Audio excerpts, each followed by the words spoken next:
और शाही दरबार के गुप्त एजेंट ने सफलतापूर्वक कार्य पूरा किया, जल्दी से राजधानी शहर में वापस आ गया और पूरी कहानी अपने वरिष्ठ को बता दी। इसी समय आंधी हवा और आंधी वर्षा की गुप्त रिपोर्ट भी महारानी तक पहुंचाई गई। दोनों किलिंग गार्डों ने सबसे महत्वपूर्ण बातों को टाला और तुच्छ बातों को नजरअंदाज किया तथा ब्लैक वुल्फ गार्डों को नष्ट करने की प्रक्रिया का संक्षेप में वर्णन किया। शाही दरबार सचिव की उपलब्धियों की जोरदार प्रशंसा की, लेकिन रहस्यमय एक व्यक्ति और एक पक्षी के बारे में एक शब्द भी उल्लेख नहीं किया। दूसरी ओर शाही दरबार के गुप्तचर ने पहाड़ से उतरते हुए क्रूर जानवर और बेतहाशा नाचते सांपों के दृश्य का विस्तार से वर्णन किया और ग्रामीणों द्वारा देखे गए भयावह दृश्य की जानकारी दी। शाही दरबार विभाग के उपनिदेशक शू रुयुन ने रिपोर्ट सुनने के बाद तुरंत महल में प्रवेश किया और छोटे राजकुमार के उपचार की प्रगति की रिपोर्ट व्यक्तिगत रूप से महारानी को दी। वैसे इसमें ब्लैक वुल्फ गार्ड को नष्ट करने के मामले में शाही दरबार के गुप्त एजेंटों द्वारा हासिल की गई छोटी छोटी उपलब्धियों का संक्षेप में उल्लेख किया गया था। दो किलिंग रक्षकों की तरह उन्होंने चौंकाने वाले दृश्य के बारे में कुछ भी नहीं बताया। महारानी ने शाही सचिव की बहुत प्रशंसा की और शू रुयुन की विनम्रता और आज्ञाकारिता से बहुत संतुष्ट हुईं। घेराबंदी में भाग लेने वाले शाही दरबार के गुप्त एजेंटों को पुरस्कृत करने का तुरंत आदेश जारी किया गया। जू रुयुन को उच्च पद पर पदोन्नत किया गया था और वह शाही दरबार विभाग के 3 कमांडरों में से एक थी और उसे पहले मारने और बाद में खेलने की शक्ति दी गई थी। काले भेड़ियों का रक्षक समूह नष्ट हो गया और छोटे राजकुमार के सिर पर छाया ठंडा बादल अस्थायी रूप से छंट गया। सुकिंगलुओ अच्छे मूड में थी और उसने खुद को फार्माकोलॉजी का अध्ययन करने, नई दवाओं को विकसित करने और छोटे राजकुमार की बीमारी का इलाज करने के लिए अपनी आध्यात्मिक शक्ति का उपयोग करने में समर्पित कर दिया।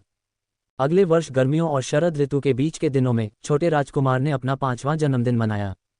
अपने जन्मदिन पर ली शियुए की मदद से सुकिंगलुओ ने अपने जीवन में पहली बार दीर्घायु नूडल्स का कटोरा पकाया। चिकन सूप के साथ डाले गए नरम और सड़े हुए नूडल्स सुगंध और खुशबू से भरे हुए हैं।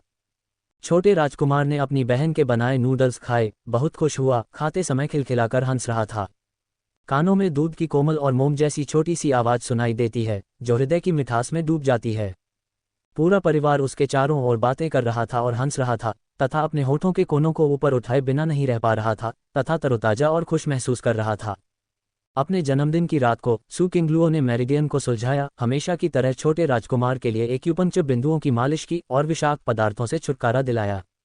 जब उसने उसके दाहिने पैर को सहारा दिया और जहरीला खून निकालने के लिए उसके पैर के अंगूठे में चांदी की सुई चुभोई तो उसका दाहिना अंगूठा ऐंठकर सिकुड़ गया। उसके पैर की उंगलियों में हल्का सा चुभन वाला दर्द हुआ जिससे वह कांपने लगा।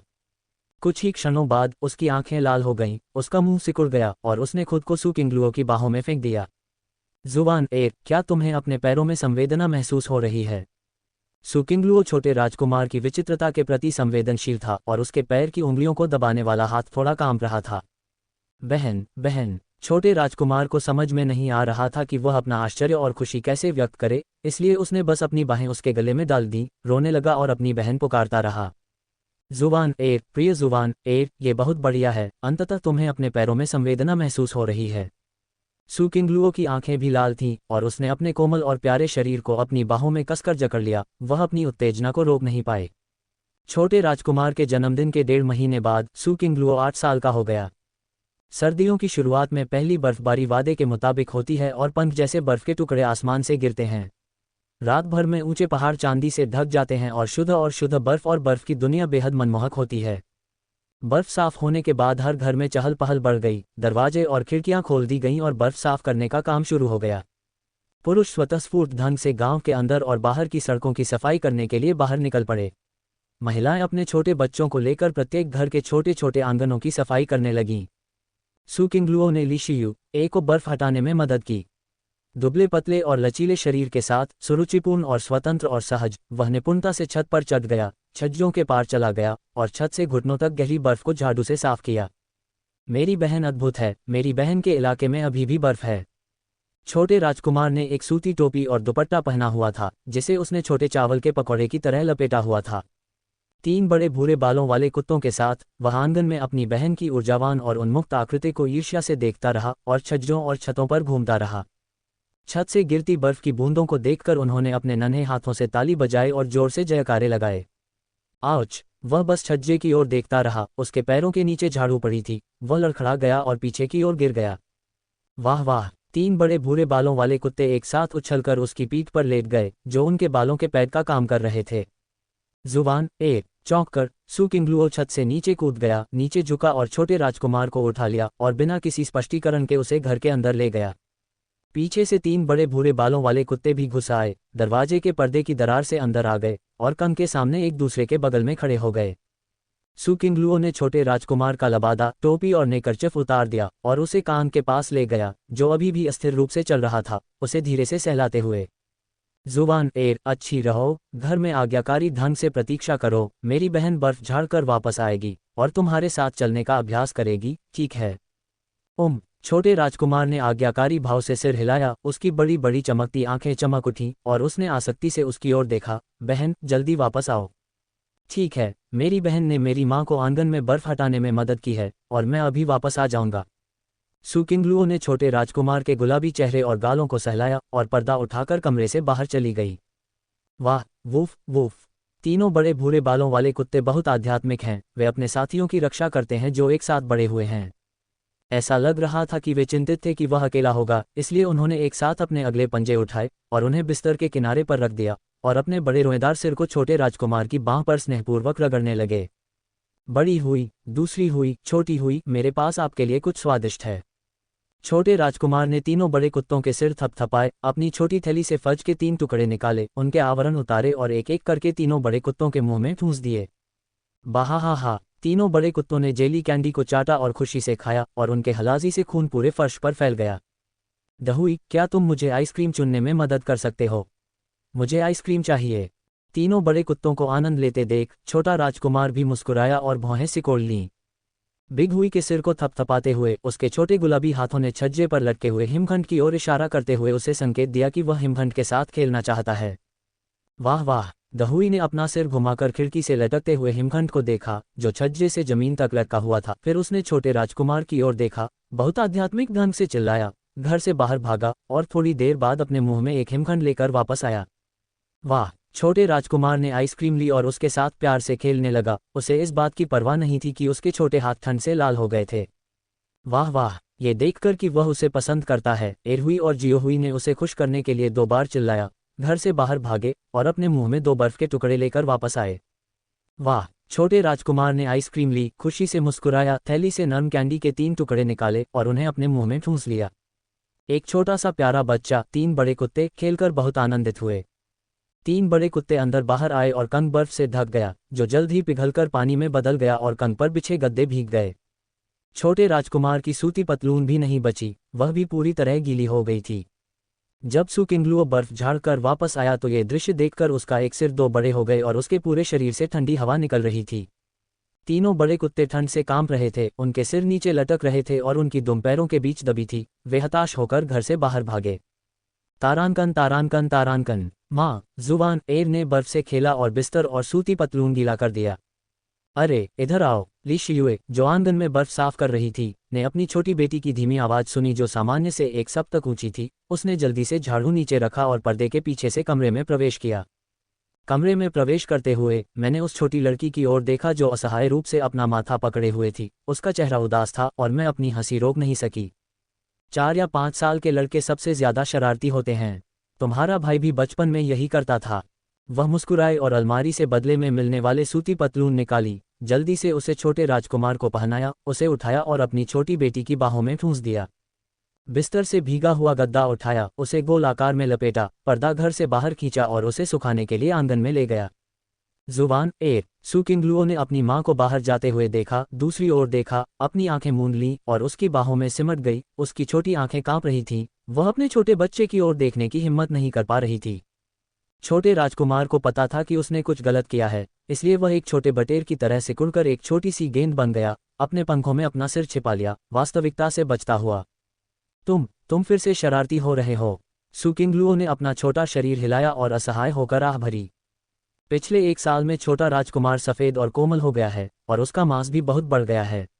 अब वह छोटा सा बच्चा नहीं रहा जो सिवेट बिल्ली के बच्चे जितना हल्का होता है। उसे कुछ देर तक गोद में रखने के बाद उसकी बाहें दर्द और सुन्न हो जाती हैं। उसने आंखें मूंदकर बटेर होने का नाटक किया और ऊपर देखने से इनकार कर दिया, इसलिए वह केवल उसे गले लगा सकी। मेज तक चली गई, कुर्सी खींची और बैठ गई और एक आरामदायक मुद्रा में आ गई। उसे अपने बाएं पैर पर रखें और उसे गिरने से बचाने के लिए अपनी बाहों से उसे लपेट लें। मूल रूप से मेरी बहन तुम्हारे साथ चलने का अभ्यास करना चाहती थी। तुम्हें देखो, जमीन इतनी गीली है कि अगर तुम सावधान नहीं रहे तो फिसल जाओगे। तुम अभ्यास कैसे करते हो? उसकी बांह अब दर्द और सुनना नहीं थी और वह उसे चिढ़ाने के मूड में भी थी। वह देखना चाहती थी कि यह मूर्ख और प्यारा सा लड़का बिना माफ़ी मांगे या अपनी गलती स्वीकार किए कितनी देर तक बटेर होने का नाटक कर सकता है। मेरी बहन की गोद में बैठना जाहिर तौर पर उतना आरामदायक नहीं था जितना कि मेरी बहन का उसे पकड़ना। थोड़ी देर बाद छोटे राजकुमार के पैरों में झुनझुनी होने लगी और उसने अपने शरीर को असहज रूप से मोड़ना शुरू कर दिया। जुबान एर, तुम्हें क्या लगता है, क्या तुम आज भी पैदल चलने का अभ्यास करती हो? सुकिंगलुओ ने अपने गालों को फुलाकर उसे प्रसन्नता से देखा और उसे चिढ़ाना जारी रखा। क्यों न हम अभ्यास बंद कर दें? तुम घर में अकेले रह सकते हो और मेरी बहन गांव वालों की बर्फ हटाने में मदद करने चली जाएगी। नहीं, मेरी बहन नहीं जाएगी। जब छोटे राजकुमार ने सुना कि उसकी बहन उसे फिर से कमरे में अकेला छोड़ना चाहती है तो उसने दुखी होकर अपना मुंह बंद कर लिया और कांपते हुए अपना सिर ऊपर उठाया। सुकिंगलुओ ने जानबूझकर उसके दुखी चेहरे को न देखने का नाटक किया और खड़ी हो गई। कमरे का फर्श फिसलन भरा है और मैं चलने का अभ्यास नहीं कर सकती। मेरी बहन कमरे में समय बर्बाद कर रही है, तुम बाहर जाकर अपने माता पिता की काम में मदद क्यों नहीं करते? नहीं, बहन नहीं छोड़ती। जुबान एर को अकेला मत छोड़ो। छोटे राजकुमार की आंखें चिंता से लाल हो गई थीं और उसने उसे कसकर गले लगा लिया और उसे जाने नहीं दिया। उसकी पलकों में कई बार आंसू बहे लेकिन वह अपने आंसुओं को रोक नहीं सका। तुम्हें अभिवादन। सुकिंगलुओ का दिल नर्म हो गया और वह अब उस पर कठोर व्यवहार नहीं कर सकती थी, इसलिए उसने अपने पास से एक साफ रुमाल निकाला और धीरे से उसके आंसू पोंछे। बहन, मत जाओ, मत जाओ। छोटा राजकुमार रो रहा था, उसकी बड़ी बड़ी आंखों से आंसू टपक रहे थे और वह उत्सुकता से उसकी ओर देख रहा था और दृढ़तापूर्वक उसकी स्वीकृति की प्रतीक्षा कर रहा था। ठीक है, मेरी बहन नहीं जाएगी, मेरी बहन जुबान एर के साथ घर पर रहेगी। सुकिंगलुओ ने असहाय होकर आह भरी। अंततः उसके आंसुओं से पराजित होकर उसने उसके कोमल और प्यारे शरीर को अपनी बाहों में भर लिया। जमीन बहुत गीली थी, इसलिए सुकिंगलुओ ने छोटे राजकुमार को मुख्य कमरे में ले जाकर कंक को गर्म किया, उसका भारी कोट उतारा और उसके साथ चलने का अभ्यास किया। छोटे राजकुमार ने अपनी बहन के दोनों हाथ पकड़ लिए, सावधानी से एक छोटा कदम उठाया और एक छोटे कदम से आगे बढ़ा। मुख्य कमरे में आगे पीछे चक्कर लगाता हुआ वह थोड़ी देर बाद थक गया और उसकी सांस फूल गई, उसका माथा पसीने की महीन बूंदों से ढका हुआ था। जुबान एर, क्या तुम थक गई हो? आराम करो और फिर से अभ्यास करो। सुकिंगलुओ ने उसका हाथ पकड़ा और अपनी पीठ पर हाथ रखकर चलने लगी। वह उसके माथे पर पसीने की बूंदें साफ देख सकती थी और परेशान महसूस करने से खुद को रोक नहीं पाए। मैं थका नहीं हूं, मेरी बहन थोड़ी देर के लिए मेरे साथ रहेगी। छोटे राजकुमार ने कड़ी मेहनत की और आराम करने से इनकार कर दिया। जुबान एर पहले से ही बहुत स्थिरता से चल रही है, क्या तुम कोशिश करना चाहते हो? मेरी बहन का हाथ छोड़ दो और अकेले चलो। सुकिंगलुओ की आंखें चमक उठीं, उसने धीरे से उसे समझाया। वह उसे अभ्यास में बहुत थका हुआ और खुद को बहुत कठिन परिश्रम करते हुए नहीं देख सकती थी। छोटे राजकुमार ने पलकें झपकाईं और अवचेतन रूप से अपने छोटे हाथ से अपनी बहन का हाथ पकड़ लिया, उसे छोड़ने की हिम्मत नहीं हुई। जुबान एर, अच्छा बनो, मेरी बहन पर भरोसा रखो, तुम ये कर सकती हो। सुकिंगलुओ गर्मजोशी से मुस्कुराई और उसकी कोमल आवाज में एक प्रकार का जादू था। वह धीरे से पीछे हट गई और छोटे राजकुमार का हाथ छोड़ दिया। बड़ी बहन। छोटा राजकुमार घबरा गया और अनजाने में ही अपनी बहन को पकड़ने की कोशिश करते हुए आगे बढ़ने लगा, एक छोटे बच्चे की तरह कांपते हुए छोटे कदम। जुबान एर, आओ, मेरी बहन के पास आओ। सुकिंगलुओ ने विजयी मुस्कान दिखाई, जल्दी से कुछ कदम पीछे हटे, नीचे बैठे, अपनी बाहें खोलीं और मुस्कुराते हुए उसका इंतजार करने लगे। एनी बुरेल की अंतिम यात्रा में सेलिब्रिटी शेफ और उनके प्रियजन शामिल हुए। बहन, बहन। छोटा राजकुमार पूरे मन से आगे बढ़ा, अपनी बहन की बाहों में कूदना चाहता था। उसके कदम तेज हो गए। जब वह करीब आया तो उसके पैर और पंजे शिथिल हो गए और वह आगे की ओर गिर गया और सीधे सुकिंगलुओ की बाहों में गिर गया। जुबान एर, तुम सफल हो गई हो, तुम अकेले जा सकती हो। सुकिंगलुओ ने छोटे राजकुमार के दुखी होकर मुस्कुराने का इंतजार नहीं किया, उसे गले लगा लिया और खुशी से जयकार करते हुए कई बार उस स्थान पर घूमी। बहन, चक्कर आ रहा है। छोटे राजकुमार को इतना चक्कर आ रहा था कि वह सचमुच शिकायत भूल गया। उसने उसकी गर्दन को कसकर पकड़ लिया और प्यारी सी हरकतें करने लगा। हंसी। सुकिंगलुओ ने अपने कोमल और प्यारे शरीर को गले लगाया और कई बार घूमी। उसकी हंसी छोटे से आंगन में बहुत देर तक गूंजती रही। पहाड़ भारी बर्फ से ढक गए थे और शिकारी फिर से आराम करने लगे। दो दो तीन तीन के समूह में इकट्ठे होकर शराब पीने लगे और मुक्का मारने लगे तथा वर्ष में दुर्लभ अवकाश का आनंद लेने लगे। पहाड़ ऊंचे और खड़ी ढलान वाले हैं और बर्फीली सड़कें फिसलन भरी हैं। सूहू के परिवार ने भी पहाड़ों में शिकार करना बंद कर दिया और मन की शांति के साथ घर पर ही सर्दियां बिताईं। ली शियुए ने शरद ऋतु में तहखाने में संग्रहित गोभी और मूली निकाली, उन्हें अचार बनाया और उन्हें नए साल के लिए तैयार करने के लिए गर्म और खट्टे व्यंजन बनाए। सूहू को अपनी बहू पर दया आ गई, इसलिए उसने भी अपना खाली समय उसकी मदद करने में लगा दिया। पति पत्नी ने मिलकर 2 बड़े बर्तनों में खट्टी गोभी और मूली को मैरिनेट किया और उन्हें तहखाने में रख दिया। जब वे चीनी नववर्ष के दौरान रिश्तेदारों और दोस्तों से मिलने जा रहे हैं तो वे कुछ रिश्तेदारों और दोस्तों को भी भेजेंगे। वयस्क लोग नए साल का सामान खरीदने में व्यस्त हैं, जबकि बच्चे बेफिक्र होकर खुश होकर खेल रहे हैं।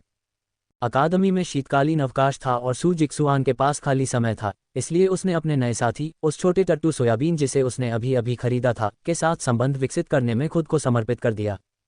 सोयाबीन घोड़ा बाजार में सू जिक्सुआन द्वारा चुना गया एक टट्टू है। सूहू लंबे समय से चाहता था कि वह खुद ही चुनाव करे और उसे कई बार फुरोंग टाउन ले गया, लेकिन उसे कभी भी वह टट्टू नहीं मिला जो उसे पसंद था। सोयाबीन एक बछेड़ा है। जब वह पैदा हुआ तो उसे जन्म देना मुश्किल था। घोड़ी के पेट में गर्भनाल ने उसकी गर्दन को जकड़ लिया था और वह चोटों से भरी हुई थी। वह केवल एक सांस के साथ पैदा हुई थी। यह एक चमत्कार है कि वह बच गई। घोड़े का मालिक उसे छोड़कर घोड़ा बाजार में ले जाना चाहता था, लेकिन वह उसे अपनी इच्छानुसार बेचना भी चाहता था और उसे इस बात से कोई फर्क नहीं पड़ता था कि वह उसे कसाई को बेचता है या नहीं। शायद स्वर्ग दयावान है और वह नहीं चाहता कि कमजोर जीवन अप्रत्याशित रूप से मर जाए। जब हुआंग दो कसाई को पैसे दे रहा था तो उसने लगाम काट ली और भाग निकला, और संयोग से उसकी मुलाकात सूहू और उसके बेटे से हो गई। जब सू जिक्सुआन ने पहली बार सोयाबीन देखा तो वह भाग्य के आगे न झुकने के उसके साहस से अभिभूत हो गया। सूहू के अवरोध के बावजूद उसने उस टट्टू को खरीदने पर जोर दिया जो दुबला और कमजोर दिख रहा था। सूहू के पास विक्रेता के साथ बातचीत करने के अलावा कोई विकल्प नहीं था। उसने कसाई को दोगुना मुआवजा दिया और टट्टू को मौत के हाथ से वापस छीन लिया। पिता पुत्र दोनों टट्टू को घर ले गए और अपने परिवार को बताया कि उन्होंने टट्टू कैसे खरीदा। सू जिक्सुआन के दयालुतापूर्ण कार्य को गेल और 2 शाही रक्षकों से सर्वसम्मति से प्रशंसा मिली। सू किंगलुओ ने भी अपने दिल को थपथपाया और वादा किया कि वह टट्टू की अच्छी देखभाल करेगा और सर्दियों की छुट्टियों से पहले उसे स्वस्थ और तंदुरुस्त बनाएगा और अपने भाई के साथ खेलेगा। सू किंगलुओ ने वही किया जो उसने कहा था और उसकी उदार आध्यात्मिक शक्ति के पोषण के तहत छोटा टट्टू दिन प्रतिदिन स्वस्थ होता जा रहा है। सूहू उसे देखकर बहुत खुश हुई और उसने उसे सावधानीपूर्वक भोजन खिलाने में भी मदद की। काली हवा और लाल खजूर पालने के अनुभव के साथ सूहू आसानी से घोड़ों को खिला सकती है। छोटा टट्टू भी बहुत आज्ञाकारी और आज्ञाकारी है, अस्तबल में आज्ञाकारी रूप से रहता है। समय पर खाओ, बात मत करो, उकसाओ मत, इधर उधर मत भागो, काली हवा और लाल खजूर के साथ शांति से रहो। 2 महीने तक सावधानीपूर्वक भोजन देने के बाद शीतकालीन अवकाश आने से पहले बछेड़ा सुरक्षित और स्वस्थ था, जैसा कि सू किंगलुओ ने वादा किया था, और वह स्वस्थ होकर बड़ा हुआ तथा एक चमकदार, मजबूत बछेड़े में बदल गया। सू जिक्सुआन को यह बहुत पसंद आया और उसने उसके लिए एक बहुत ही उपयुक्त नाम रखा, हुआंग, जो कि 2 डो से केवल एक अक्षर अलग है।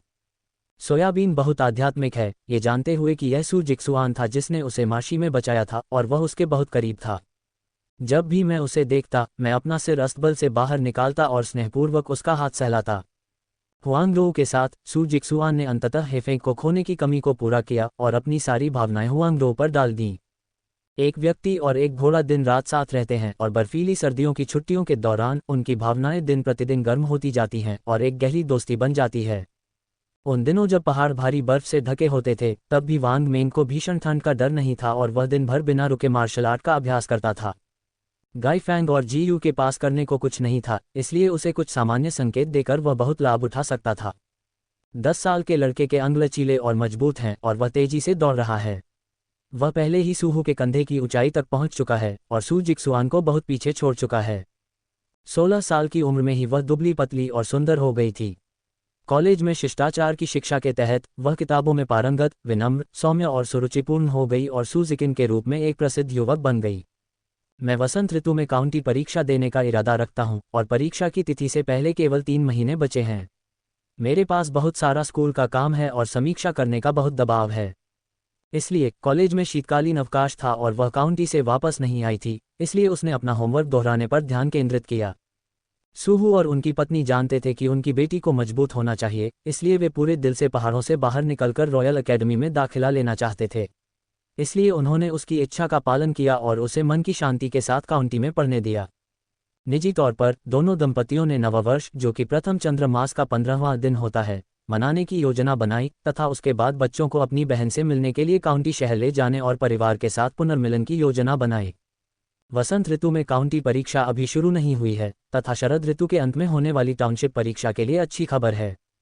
12 वर्षीय सू जिक्सुआन ने प्रांतीय परीक्षा में प्रथम स्थान प्राप्त किया और हाई स्कूल रैंकिंग में शीर्ष स्थान प्राप्त किया, जिससे वह पिछली शताब्दी में सबसे कम उम्र का छात्र बन गया।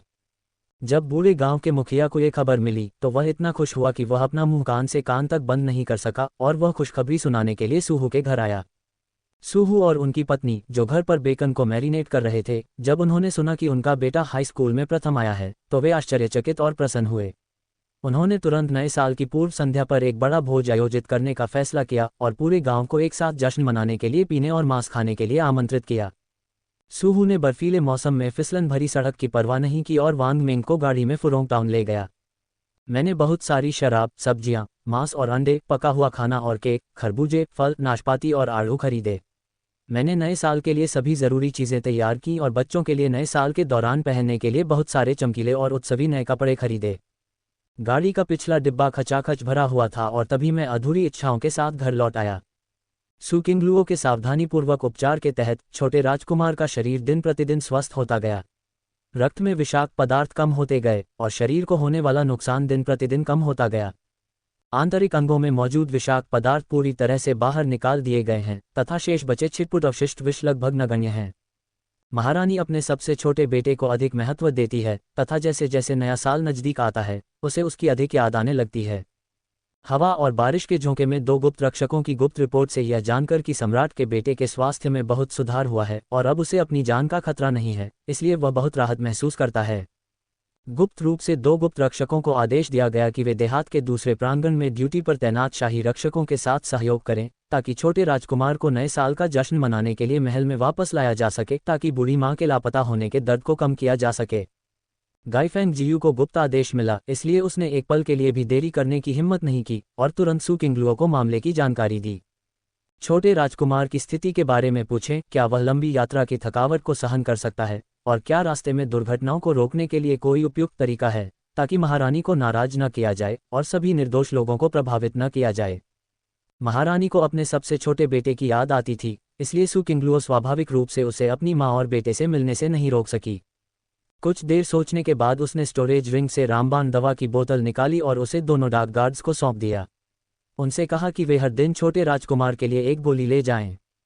ये गारंटी दी जा सकती है कि 1 महीने के भीतर विष नहीं फैलेगा, लेकिन इसकी सीमा अधिकतम 1 महीने ही है।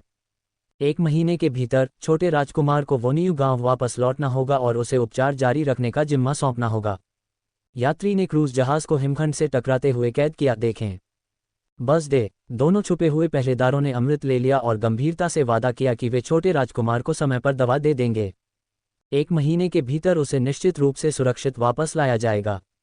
सू किंगलुओ ने प्रसन्नतापूर्वक मुस्कुराया, अकथनीय अनिच्छा को दबाया, छोटे राजकुमार को सांत्वना दी और उसे अपने माता पिता के साथ नया साल बिताने के लिए महल में वापस आने के लिए राजी किया। छोटा राजकुमार अपनी युवती से बहुत प्यार करता था और उसे अपने जैविक माता पिता की भी याद आती थी। वह अपनी युवती की बाहों में बहुत देर तक रोता रहा और फिर अनिच्छा से 2 पहरेदारों के साथ वो न्यू गांव से चला गया। नए साल की पूर्व संध्या से पहले मैं महल में वापस गया और अपनी माँ और पिता से मिला, जो 1 साल से अलग रह रहे थे। महारानी ये देखकर बहुत खुश हुई कि उनका सबसे छोटा बेटा ग्रामीण इलाकों में गोरा और कोमल होकर बड़ा हुआ है और उसके रंग में भी काफी सुधार हुआ है। उसे बिना किसी सहारे के एक छोटे बच्चे की तरह खुशी खुशी अपनी ओर आता देख वह खुशी से रो पड़ा। तुरंत सूहू के परिवार को पुरस्कृत करने का आदेश दिया गया, क्योंकि वोनियू गांव में छोटे राजकुमार का चिकित्सा उपचार एक शीर्ष रहस्य है और बाहरी लोगों को इसके बारे में पता नहीं चल सकता। इसलिए राजधानी शहर से इनाम बड़ी धूमधाम से वोनियू गांव में नहीं भेजा गया, बल्कि मिंगशुई काउंटी में सू परिवार के घर भेजा गया। सूजिकिन ने अपने माता पिता की ओर से सम्राट को धन्यवाद देने के लिए घुटने टेक दिए, शाही फरमान को स्वीकार कर लिया, इनाम स्वीकार कर लिया और सम्मानपूर्वक उन 2 शाही दरबारी महिलाओं को विदा किया जो फरमान सुनाने आई थीं। 16 वर्षीय लड़की हमेशा विनम्र और शालीन रहती थी, न तो वह नम्र थी और न ही दबंग, और दोनों महिला अधिकारियों ने सर्वसम्मति से उसकी सराहना की। नए साल की पूर्व संध्या पर वोनियू गांव का हर घर जगमगाता है, जीवंत और हंसी से भरा होता है। सूहू के घर में बहुत चहल पहल थी।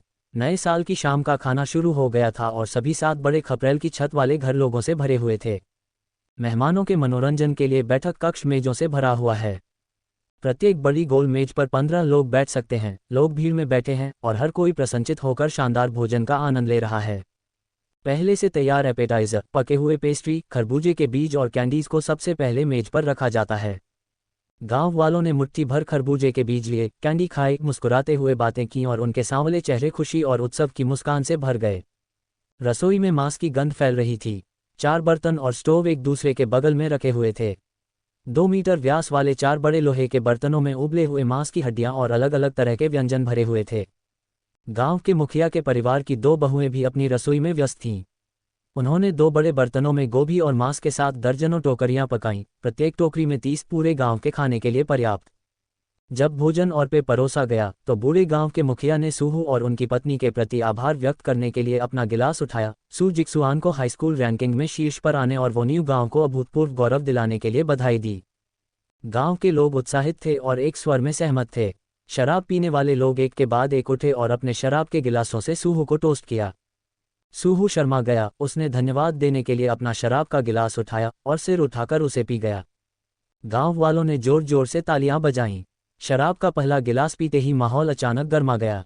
पुरुष शराब पी रहे थे और मुक्का मार रहे थे, महिलाएं अपने बच्चों के साथ भोजन का आनंद ले रही थीं और हंसी मजाक का शोर अंतहीन था। चटचटाहट। भोज के आधे समय बाद बच्चों ने पहले तो खूब खाया, नदी के किनारे आतिशबाजी की, पटाखे फोड़े और खुशी खुशी भागते भागते खेले। सू जिक्सुआन, सू किंगलुओ और वांग मिंग ने गांव के बच्चों के साथ मिलकर मोटे सूती कपड़े पहने, गहरी सर्दियों की ठंडी रात का सामना किया, आतिशबाजी जलाई, पटाखे फोड़े और जमकर खेला। घंटी बजने पर शराब और भोजन से लदे हुए गांव के लोग एक एक करके संतुष्ट होकर घर चले गए। बच्चे भी बड़ों के नियंत्रण में हैं और वे असंतुष्ट होकर घर लौटते हैं। सू जिक्सुआन और वांग मिंग ने मेज और कुर्सियों को व्यवस्थित करने, बर्तन और बर्तन धोने और आंगन की सफाई जैसे महत्वपूर्ण कार्यों को बहुत समझदारी से किया। सू किंगलुओ आज्ञाकारी ढंग से ली शियुए के पास चिपकी रही और दिन भर की थकान दूर करने के लिए उसके कंधों, कमर और पैरों की मालिश करने लगी। ली शियुए ने आराम से अपनी आंखें मूंद लीं।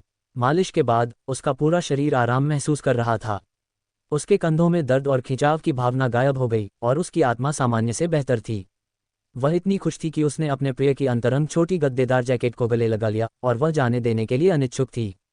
बहन यू, आपके भाई ने प्रांतीय परीक्षा उत्तीर्ण कर ली है और उसे नए साल के बाद मिंगशुई कॉलेज जाना चाहिए। आप क्या सोचती हैं? आप आत्मज्ञान के लिए कॉलेज कब जाना चाहती हैं? मुख्य कमरे में केवल माँ और बेटी ही थी, इसलिए ली जियू ने अपनी सबसे छोटी बेटी से कुछ मीठी बातें कहने का अवसर लिया। सबसे छोटी बेटी की बुद्धिमत्ता स्पष्ट रूप से कियाओजी और 2 से अधिक मजबूत है। 3 साल पहले उसने जानबूझकर उससे मेडिकल की पढ़ाई करने को कहा था। उस समय सू किंगलुओ युवा थी और सू किंगलुओ मासूमियत और अनियंत्रित खेल के अच्छे समय को छोड़ना नहीं चाहती थी, इसलिए उसने बस छोड़ दिया। अब यह देखा जा सकता है कि वह बड़ी हो गई है और 8 साल की लड़की होशियार है। भले ही वह एक किसान परिवार की बच्ची हो, अगर परिवार की कुछ शर्तें हैं तो वह अपने बच्चे को ज्ञान की पढ़ाई के लिए कॉलेज भेजेगी। इसलिए उसने फिर से अपना मन बदल लिया और उसे अध्ययन के लिए अकादमी भेजना चाहती थी। माँ और पिताजी व्यवस्था कर सकते हैं और मैं अध्ययन करने के लिए अकादमी जाऊंगा। सू किंगलुओ भी अकादमी जाना चाहती थी और 1 साल पहले जब वह 7 साल की हुई तो उसे आत्मज्ञान के लिए नामांकन करा लेना चाहिए था। छोटे राजकुमार के पैर की बीमारी के कारण वह उसकी देखभाल करने के लिए किसी को नहीं छोड़ सकती थी, इसलिए उसने इस मामले का उल्लेख नहीं किया। फिलहाल छोटे राजकुमार के पैर की बीमारी में कोई बाधा नहीं है और वह खुद से खेल सकता है। 3 बड़े कुत्तों की संगति में वह पहले जैसी नहीं रही और वह उन्हें एक पल के लिए भी नहीं छोड़ सकती, इसलिए उसके पास अकादमी जाने के लिए पर्याप्त समय है। ठीक है, न्यांगर कल गांव के मुखिया के घर जाएगी। ली शियुए अपनी खुशी छिपा नहीं सकी। कृपया गांव के मुखिया से कहें कि वह अकादमी में जाएं, एक परिचित शिक्षक ढूंढें और आपको पंजीकृत करें। वसंत सेमेस्टर शुरू हो रहा है, इसलिए आप अकादमी जा सकते हैं। ठीक है, सू किंगलुओ ने मुस्कुराते हुए सहमति जताई। ली जियुए की बांह पर अपनी बाहें डालीं और उसे प्यार से सहलाया। दिन कितनी तेजी से बीत जाते हैं। ली शियुए ने अपनी छोटी बेटी के सुगंधित और कोमल शरीर को गले लगाया। उसकी आंखें बहुत दूर थीं और वह महसूस करने से खुद को रोक नहीं सकी। पलक झपकते ही 8 साल हो गए और मिस यू के स्कूल जाने का समय हो गया। सू जिक्सुआन काउंटी में अध्ययन करने जा रहा है और सूहू और उसकी पत्नी अपने बेटे के साथ भाग लेने के लिए अनिच्छुक हैं और कुछ समय के लिए काउंटी में रहने का इरादा रखते हैं। वांग मिंग को पहाड़ों और जंगलों की आज़ादी पसंद है और सू किंगलुओ नदी के दूसरी तरफ अकादमी में अध्ययन करने जा रही है। युवा मास्टर और प्रशिक्षु ने निजी तौर पर चर्चा की। उन्होंने लालटेन महोत्सव मनाने के लिए काउंटी शहर जाने की योजना नहीं बनाई और वे घर पर हुआंगडो और 3 बड़े कुत्तों की देखभाल करने के लिए सहमत हुए। सूहू और उनकी पत्नी जानते थे कि दोनों बच्चे सक्षम और ईमानदार हैं, इसलिए उन्होंने उन पर कोई दबाव नहीं डाला और उन्हें बिना किसी रोक टोक के खेलने दिया। प्रथम चंद्र मास के 13वें दिन दंपति सू जिक्सुआन को मिंगशुई काउंटी ले गए। सू जिक्सुआन इस यात्रा के कम से कम 5 महीने बाद तक वापस नहीं आ पाएंगी। सुंदर युवक सोयाबीन से अलग होने के लिए बहुत अनिच्छुक था और अपने प्रिय टट्टू लियाई को लंबे समय तक अलविदा कहता रहा और बहुत सारे आंसू बहाए। सूहू के कई बार आग्रह करने के बाद वह लाल आंखों के साथ घर से चला गया। वयस्कों के नियंत्रण के बिना सू किंगलुओ और वांग मेंग पिंजरे से बाहर निकले पक्षियों की तरह हैं, खुशी से और स्वतंत्रता से कूदते हुए 3 बड़े कुत्तों को पहाड़ों और जंगलों में बेरोक-टोक खेलने के लिए प्रेरित करते हैं। वांग मेंग ने एक शिक्षक से मार्शल आर्ट सीखने के बाद से कड़ी मेहनत की है और तेजी से प्रगति की है, लेकिन उसका छोटा गुरु किसी भी तरह से एक साधारण व्यक्ति नहीं है। युद्ध के देवता की उपस्थिति के साथ असाधारण कौशल जन्मजात होते हैं। भले ही वह अगले 10 वर्षों तक कड़ी मेहनत से अध्ययन करे, वह अपने छोटे मालिक का मुकाबला नहीं कर पाएगा। दिन रात उसके साथ खेलने और उसके साथ रहने के लिए पर्याप्त समय होने के कारण सू किंगलुओ के मन में वांग मेंग की मार्शल आर्ट का परीक्षण करने का भी विचार आया। मैं प्रतिदिन कुछ समय निकालकर एकांत और निर्जन पर्वतीय घाटियों में उसके साथ द्वंद्व युद्ध का अभ्यास करूंगा तथा सावधानीपूर्वक मार्गदर्शन दूंगा। एक 8 साल की लड़की और एक 10 साल का लड़का कड़ाके की ठंड में उड़ते बर्फ के टुकड़ों के बीच एक खड़ी चट्टान पर मार्शल आर्ट का अभ्यास कर रहे हैं। तलवार के फूलों के बिंदु रंग बिरंगे गिरते हुए फूलों की तरह हैं और उल्का हथौड़ा समुद्र में जाते हुए ड्रैगन की तरह चक्कर लगाता और घूमता है। तलवारें और हथौड़े आगे पीछे हिल रहे थे और उनसे चमकदार चिंगारियां निकल रही थीं। हमें आखिरकार पता चल गया कि गिलियाना रेंसिक स्टारडम से क्यों गायब हो गईं। क्योटो शहर, लियांग, प्रथम चंद्र मास का 16वां दिन। शहर के सबसे समृद्ध और हलचल भरे पश्चिम सुरबाया स्ट्रीट पर जेंग गुओगोंग हवेली के लोगों के साथ घोड़ा गाड़ी चरमराती हुई चल रही थी। आने जाने वाले यात्री जेंग गुओगोंग की हवेली का चिन्ह देखकर स्वतः ही दोनों ओर पीछे हट गए। दूल्हे ने अपना चाबुक हल्के से हिलाया, घोड़े को सावधानी से चलाया और पैदल चलने वालों से बचता रहा।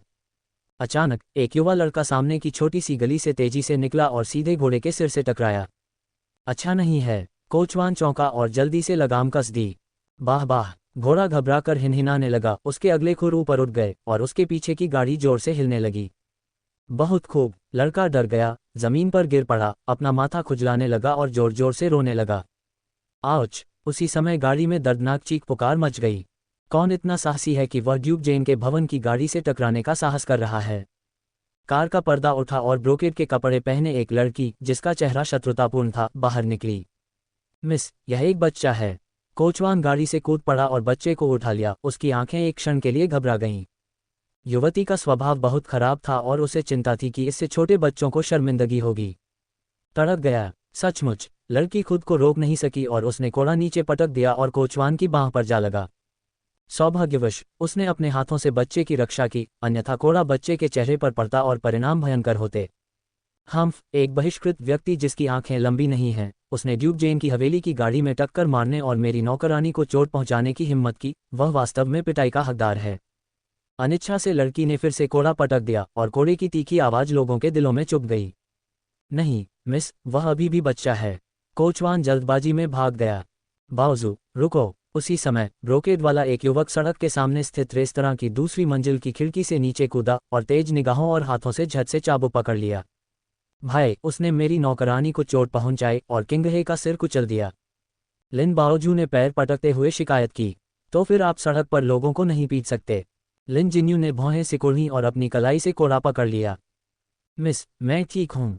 लगभग 15 या 16 साल की एक नौकरानी गाड़ी से बाहर निकली, अपने चोटिल माथे को ढकते हुए, और डरते डरते क्रोधित युवा मालिक की ओर देखा, जो डर से कांप रहा था, लगभग घुटनों के बल बैठ गया था।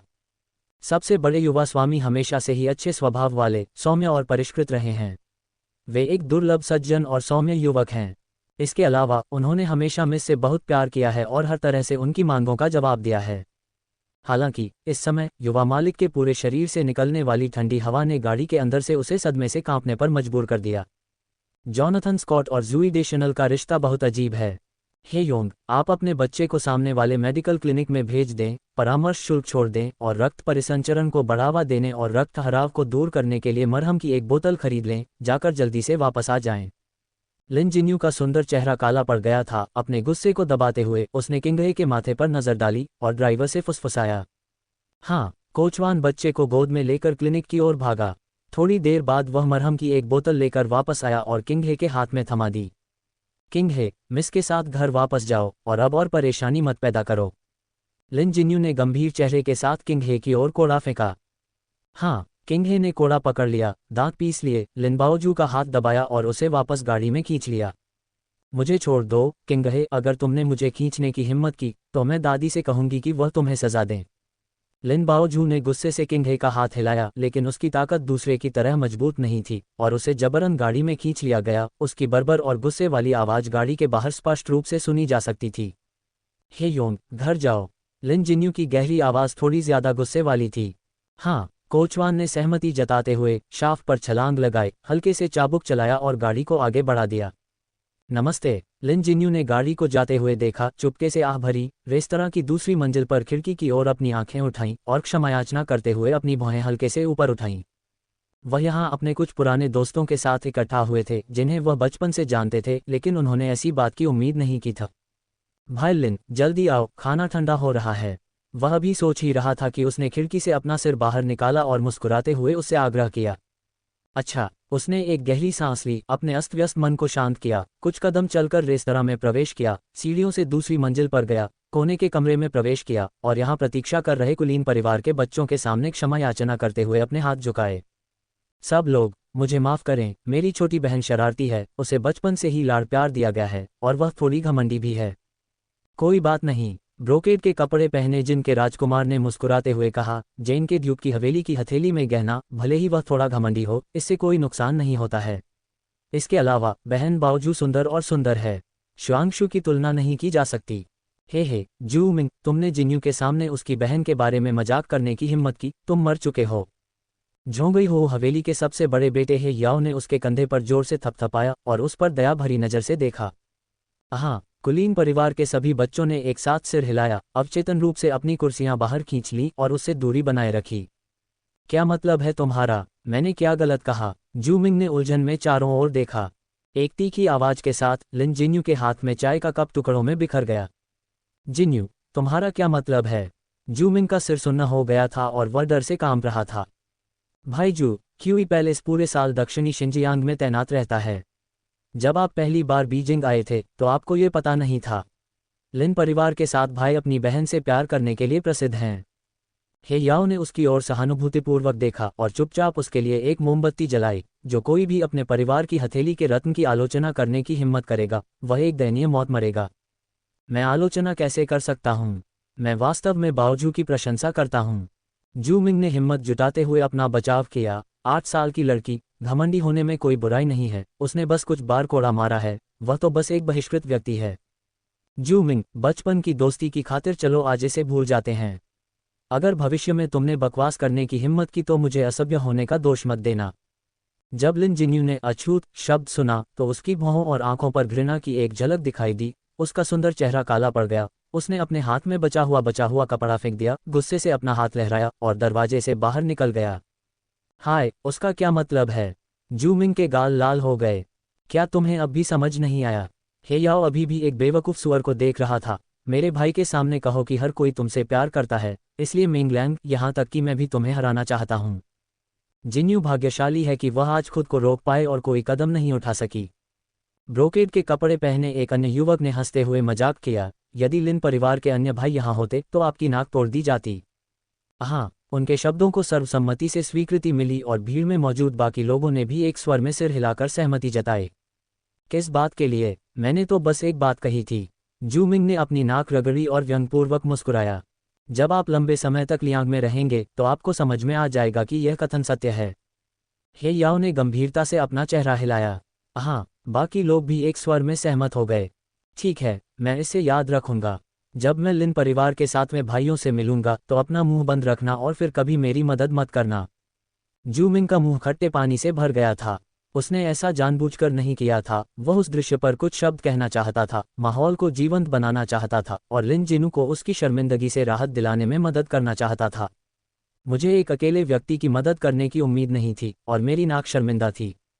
अब ये सही है। हे याओ ने मुस्कुराते हुए मजाक किया, जब आप फिर से लिन बाओजू से मिलें तो दूर रहना याद रखें। आपको वास्तव में पीटा गया था। आपको याद न दिलाने के लिए हमारे भाई को दोष न दें। क्या यह इतना गंभीर है? क्या लिन परिवार नर मच्छरों को भी प्रवेश की अनुमति नहीं देता? जूमिंग ने चुपके से बड़बड़ाया। तिरस्कार भरी निगाहों को अपनी ओर आते देख उसने निर्णायक रूप से अपना मुंह बंद कर लिया। कंगाल क्रांतिकारियों के बारे में ये जानकर आपकी जमीन खिसक जाएगी। कनाडा से जुड़ी फिल्म ये राज जानकर यकीन नहीं कर पाएगी। जेन भुओंगोंग हवेली, यजू गार्डन। लिन जिन्यू पर्दे के पीछे से अपनी मां के कमरे में चली गई और उदास होकर होंठ बंद करके कुर्सी पर बैठ गई। यंगर, युवा मालिक को चाय परोसो। श्रीमती शिजी, ये जुए ने अपने बेटे की ओर देखा जो स्पष्ट रूप से चिंतित था, और उसने धीरे से नौकरानी को चाय परोसने का आदेश दिया, लेकिन वास्तव में उसने उसे बाहर भेज दिया। ये जुए बेहद खूबसूरत पैदा हुई थी। उसकी त्वचा बर्फ की तरह गोरी थी, उसका शरीर पतला और कमजोर था, और उसकी धीमी और नर्म आवाज एक जियांगन महिला की सौम्यता को दर्शाती थी। माँ, बाओजू का स्वभाव बहुत घमंडी है, उसे सख्ती से नियंत्रित करने का समय आ गया है। अगर वह घमंडी बनी रही तो देर सबेर वह परेशानी खड़ी कर देगी। लिन जिन्यू ने देखा कि नौकरानी विंग रूम से बाहर आई है। उसने अपनी मां की नज़रों से नज़रें मिलाने के लिए अपनी आंखें उठाईं। उसके सुंदर चेहरे की विशेषताएं ये जुए के 80% समान थीं। मैं यह इरादा बहुत समय से रख रहा था। ये जुए ने असहाय होकर अपनी उंगलियों से अपनी भौहों के बीच को रगड़ा। हालांकि आपके दादा और दादी दूसरों को ये कहते हुए नहीं सुनना चाहते हैं कि वह नहीं है। ये वास्तव में उसे बिगाड़ने के बिंदु से परे है, यहाँ तक कि मैं उसे नियंत्रित नहीं कर सकता। माँ इसका ख्याल नहीं रख सकती, तो क्या पिताजी भी नहीं रख सकते? जब लिन जिन्यू ने लिन बाओजू द्वारा बोले गए अछूत शब्द के बारे में सोचा तो उसे गुस्सा आया, और अगर वह इसे बाहर नहीं निकालती तो असहज महसूस करती। तुम अपने पिता को नहीं जानते, और वह साल में कुछ बार यजू गार्डन नहीं आ पाते। ये जुए थोड़ा अकेला लग रहा था। मैंने उसे बहुत कम बार देखा है। उसके साथ ऊपर चर्चा करना तो दूर की बात है। माँ का स्वभाव बहुत कमजोर था, और वह पिता का दिल नहीं जीत पाती थी, जिससे घर में चाचियां घमंडी हो जाती थीं। ये जुई की बातें सुनने के बाद लिन जिन्यू ने गहरी सांस ली। वह अवसाद से भरी हुई थी और शिकायत नहीं कर सकती थी। उसके दिल और फेफड़ों में इतनी बेचैनी थी कि वह शांत नहीं बैठ सकती थी। वह उदास होकर खड़ी हुई, ये जुई को हाथ दिया और जाने के लिए मुड़ी। भाइयों, अपनी माँ को दोष मत दो। माँ को कुछ भी मांगने की जरूरत नहीं है। जब तक तुम और बाओजू सुरक्षित और स्वस्थ हैं, माँ संतुष्ट है। ये जुए का मन बहुत नाजुक है। वह अपने बेटे की निराशा कैसे नहीं देख सकती। हालांकि वह लंबे समय से अपने पति से अलग हो चुकी है। भले ही उसने झेंगुओ सरकार के लिए एक बेटी को जन्म दिया और बूढ़े आदमी के मुंह में हीरो बन गई, फिर भी वह उसका दिल जीतने में नाकाम रही। अब उसका बेटा और बेटी उसके करीब नहीं है, और विशाल झेंगुओ हवेली में एक भी व्यक्ति ऐसा नहीं है जो उसकी परवाह करता हो। ये जुए खिड़की के किनारे पर झुक गई। उसकी आंखों में आंसू बह निकले। उसने सहन किया और सहन किया, लेकिन अंततः खुद को रोक नहीं सकी। उसने दुखी होकर आंसू बहाए। वोनियू गांव में नदी के दूसरी ओर स्थित हट अकादमी ने टाउनशिप परीक्षा में प्रथम स्थान प्राप्त किया है और बड़ी प्रतिष्ठा प्राप्त की है। न केवल विश्व भर से ग्रामीण लोग इस ध्वनि को सुनने के लिए आए, बल्कि आसपास के शहरों के धनी परिवार भी प्रभावित हुए। उन्होंने अपने बच्चों और पोते पोतियों को हट अकादमी में पढ़ने के लिए भेजने में कोई कसर नहीं छोड़ी, इस उम्मीद में कि अकादमी का मालिक अपनी प्रतिष्ठा के अनुरूप काम करेगा और बेहतर ग्रेड पढ़ाने में सक्षम होगा। वसंत सेमेस्टर की शुरुआत में फूस की झोपड़ी वाली अकादमी थोड़ी देर के लिए भीड़भाड़ वाली हो गई थी, और आंगन के प्रवेश द्वार पर गाड़ियों की एक लंबी कतार थी, जिसे एक नज़र में नहीं देखा जा सकता था। अस्थायी नामांकन स्वागत कक्ष में लोगों की भीड़ और भी अधिक थी। धनी परिवार अपने बच्चों और नाती नातिनों को स्कूल में दाखिला दिलाने के लिए रेशमी और साटन के कपड़े पहने, हाथों में उत्तम उपहार लिए हुए आते थे। वे भीड़ में घुसने की कोशिश करते थे ताकि वे देर से न पहुंच जाएं और कोई उनकी जगह पर अतिक्रमण न कर दे। थैच्ड कॉटेज अकादमी एक छोटी अकादमी है जिसमें 5 टाइल की छत वाले घर और 6 शिक्षक हैं। इसमें केवल 96 छात्र ही रह सकते हैं। छात्रों को आयु के अनुसार 4 कक्षाओं में विभाजित किया जाता है तथा प्रत्येक कक्षा में अधिकतम 24 छात्र नामांकित हो सकते हैं। वहां दर्जनों धनी परिवार नामांकन कराने आए थे, साथ ही आसपास के ग्रामीण भी थे, इसलिए स्कूल में जगह के लिए प्रतिस्पर्धा बहुत कड़ी थी। गांव के पुराने मुखिया पूरे साल गांव के बच्चों की स्कूली शिक्षा से जुड़े मामलों से जुड़े रहते हैं और वह अकादमी के मास्टर से भी परिचित हैं। फिर भी इस वर्ष विशेष परिस्थिति के कारण धनी परिवार सभी स्थानों पर विभिन्न कनेक्शनों का लाभ उठाने में कामयाब रहे। बूढ़े गांव के मुखिया सू किंगलुओ का नाम बताना भूल गए, और जब वह उस दिन अकादमी से वापस आए तो उन्हें सारी रात दोषी महसूस हुआ। अगली सुबह मैंने किसी को मिंगशुई काउंटी को एक पत्र भेजने के लिए कहा, जिसमें सूहू और उनकी पत्नी को संक्षेप में मामला समझाया गया था। उसे और उसकी पत्नी को जल्द से जल्द निर्णय लेने दें कि बच्चे को अन्य कॉलेजों में पढ़ने के लिए भेजना है या नहीं। पंजीकरण में देरी न करें। थैच्ड हाउस अकादमी वोनियू गांव के सबसे निकट की अकादमी है, जो नदी के दूसरी ओर स्थित नौक से 100 मीटर से भी कम दूरी पर है।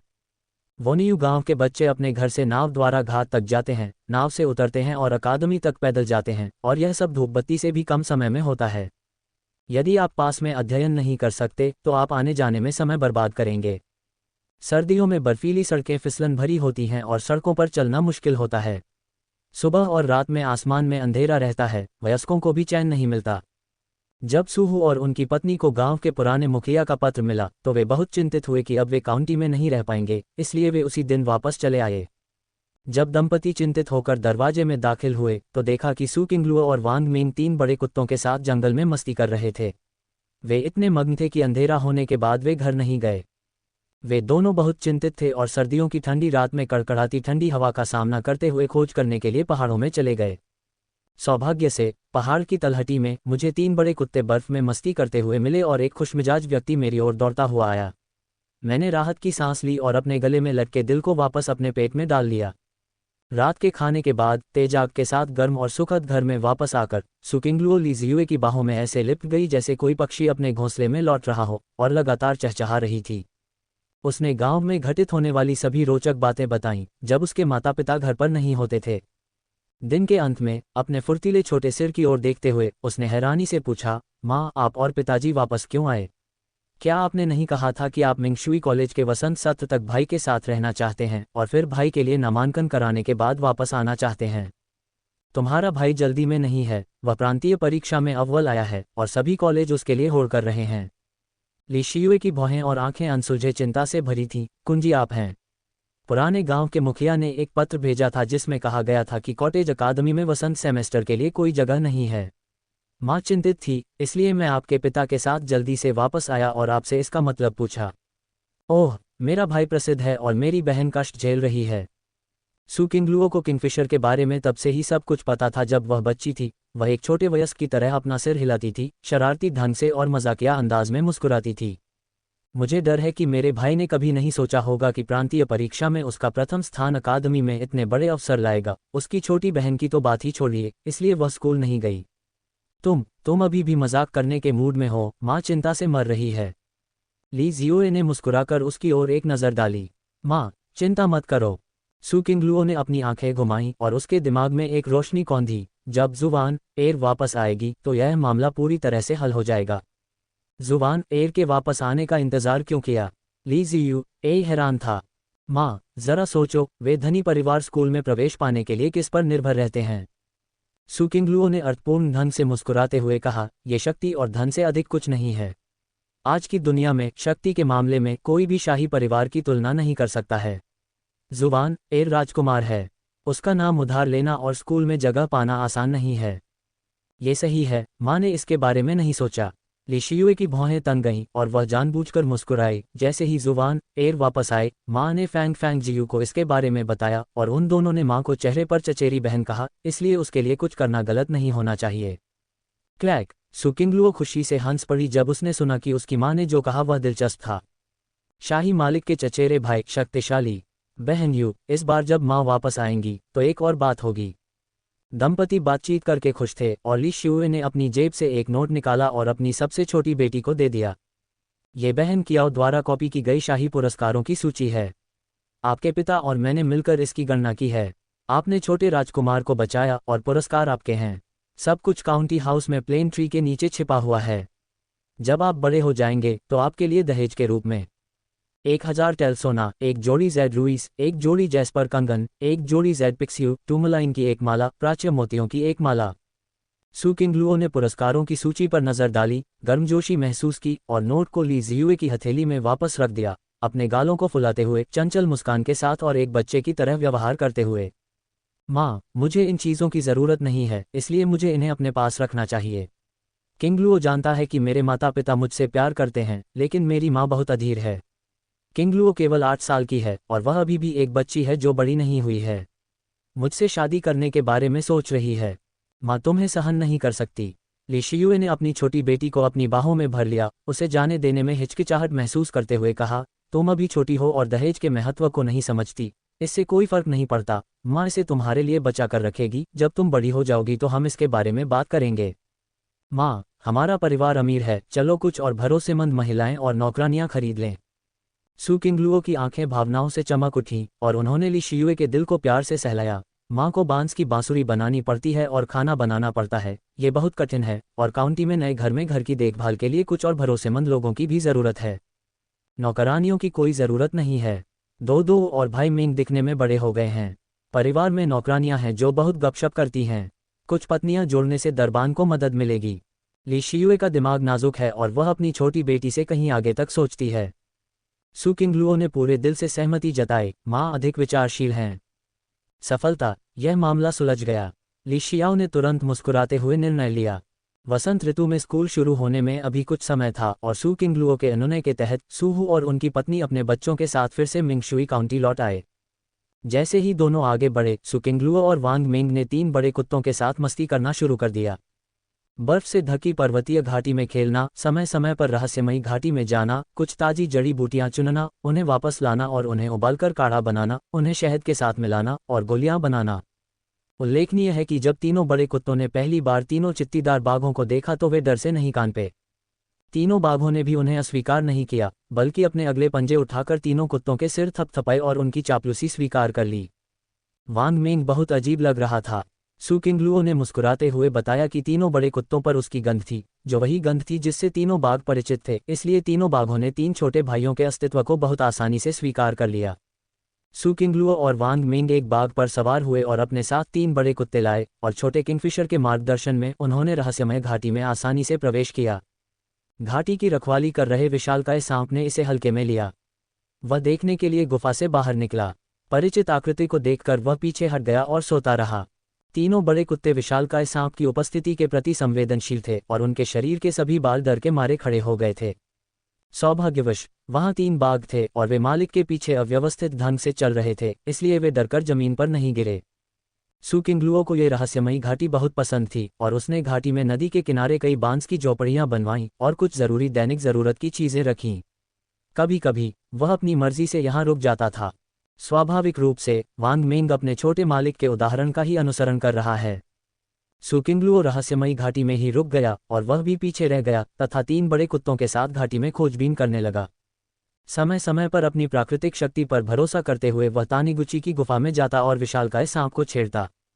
एक विशालकाय सांप द्वारा पीछा किए जाने के कारण इधर उधर भागना, ये कितना शर्मनाक है। मुझे इसकी परवाह नहीं है कि मैं घायल होकर वापस आऊं या नहीं, और चोट ठीक होने के बाद भी मैं उसे उकसाना जारी रखूंगा। विशालकाय सांप की बेदर्दी से पिटाई से उसका शरीर और भी मजबूत हो गया, उसकी मांसपेशियां मजबूत और शक्तिशाली हो गईं और उसकी ऊंचाई भी कुछ सेंटीमीटर बढ़ गई। पहली नज़र में वह 15 या 16 साल का लड़का लग रहा था। वसंत सेमेस्टर की शुरुआत के तीसरे दिन दर्जनों घोड़ागाड़ियां शाही प्रांगण में पहुंची और सैकड़ों शाही रक्षक ऊंचे घोड़ों पर सवार होकर एक बार फिर शिली बक्सियांग में ग्रामीणों के सामने उपस्थित हुए।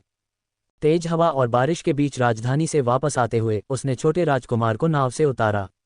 जैसे ही वह गांव में दाखिल हुआ, सतर्क 3 बड़े कुत्ते उत्साह से छोटे से आंगन से बाहर निकले और उसका स्वागत किया। छोटे राजकुमार की ओर दौड़ते हुए तीनों शक्तिशाली बड़े कुत्ते कुछ ही सेकंड में पालतू कुत्तों में बदल गए, अपनी पूंछों को बेतहाशा हिलाते हुए उस पर झपट पड़े और उसके छोटे पैरों को चाटने लगे। छोटा राजकुमार बहुत खुश था, वह हाईफेंग से नीचे उतर रहा था, उसके हाथ में 3 प्यारे पालतू जानवर थे और वह लगातार हंस रहा था। सू किंगलुओ ने उसे याद से बाहर खदेड़ दिया। ये दृश्य देखकर उसकी आंखें घूम गईं और उसे बहुत गर्मी महसूस हुई। बड़ी बहन, छोटे राजकुमार ने उसे देखा, तीनों बड़े कुत्तों को छोड़ा, अपनी छोटी बाहें फैलाईं और उछलते हुए उसकी ओर दौड़ा। वह छोटा सा शरीर जो अभी तक केवल दौड़ने में सक्षम था, अपने पैरों पर अस्थिर था और वह गिरने के कगार पर था।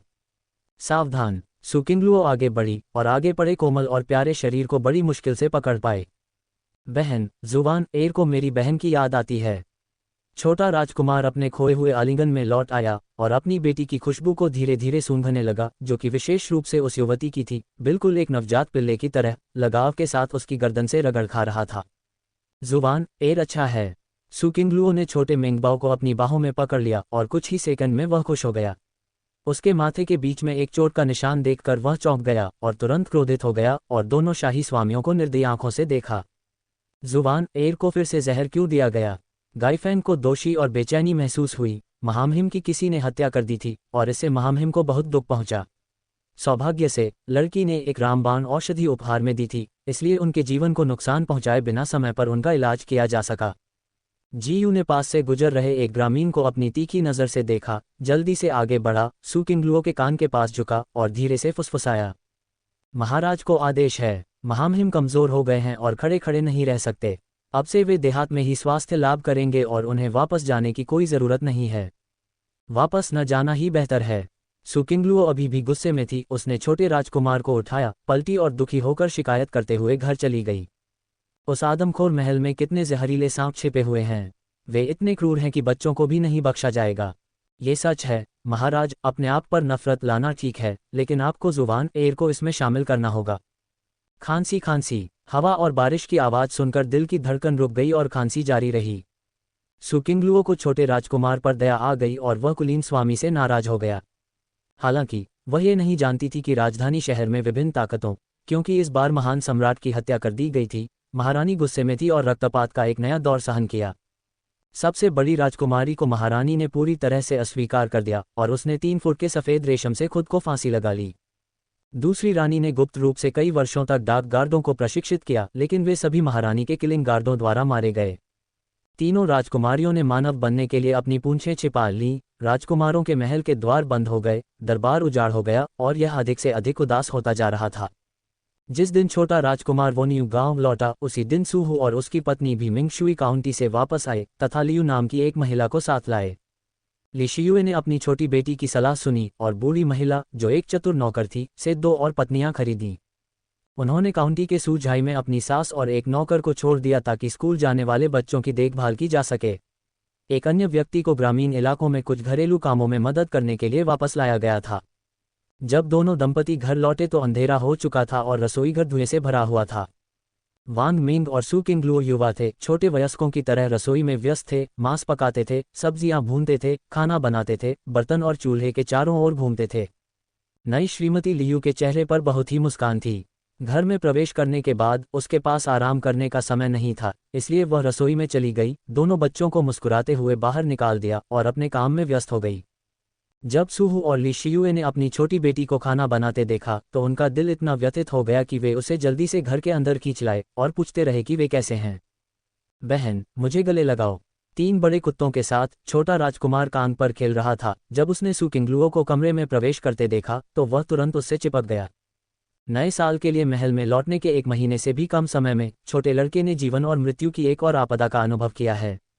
उसका युवा दिल पहले से ही छाया हुआ है और वह केवल अपनी बहन की बाहों में सुरक्षित महसूस कर सकता है। जानिए क्या होता है जब आपको सच में किसी से प्यार हो जाता है। कनाडा से जुड़ी फिल्म ये राज जानकर यकीन नहीं कर पाएगी। सू किंगलुओ ने छोटे मेंगबाओ को उठाया और उसके हल्के शरीर को गले लगा लिया, व्यथित महसूस कर रहा था। महारानी के गुप्त फरमान के बारे में सोचते हुए छोटा राजकुमार हर समय देश में रह सकता है, कष्ट सहने के लिए कुतरने वाले महल में वापस जाने के बजाय लगातार उगलने वाला गुस्सा धीरे धीरे कम हो गया। बहन, कैंडी खाओ। छोटे राजकुमार ने अपने छोटे पस से मुलायम टॉफियों का एक गुच्छा निकाला और उसे सू किंगलुओ के मुंह में ठूंस दिया। टॉफी मीठी और स्वादिष्ट होती है। उत्तम सुनहरे रेशमी मुलायम कागज की पैकेजिंग को देखते हुए ये निश्चित रूप से ऐसी चीज नहीं है जिसे आम लोग खरीद सकें। यह आंतरिक मामलों के मंत्रालय के लिए एक श्रद्धांजलि होनी चाहिए। संभवतः जियाओ मेंगबाओ इसे महल से खुद ही बाहर लाई थी और विशेष रूप से अपनी बहन के खाने के लिए छोड़ गई थी। ये बहुत मीठा है। सू किंगलुओ के मुंह में दूध की कैंडी थी, उसके मुंह में मीठा और दिल में गर्म, और उसने अपने छोटे सिर को स्नेहपूर्वक रगड़ा। दरार। छोटे राजकुमार को अपनी बहन का दुलार बहुत अच्छा लगा और अपना लाल मुंह बनाकर वह उसे देखकर बहुत खुश हुआ। कुआं। सू किंगलुओ स्पष्ट रूप से दंग रह गई। नर्म और प्यारा सा बच्चा अधिक से अधिक वयस्कों की नकल करने में सक्षम है। हे, खाना तैयार है, चलो खाने के लिए लिविंग रूम में चलते हैं। ली शियुए को नहीं लगता था कि किनारे पर रहने में कुछ भी गलत था। उसकी नज़र में छोटा राजकुमार सिर्फ एक अज्ञानी बच्चा है जो कुछ अपमानजनक हरकतें करता है, न केवल घृणित बल्कि बहुत ही बेवकूफ़ और प्यारा भी है, जिसे देखते समय लोगों को गर्मजोशी का एहसास होता है। खाओ, जुबान एयर क्या खाना चाहेगी?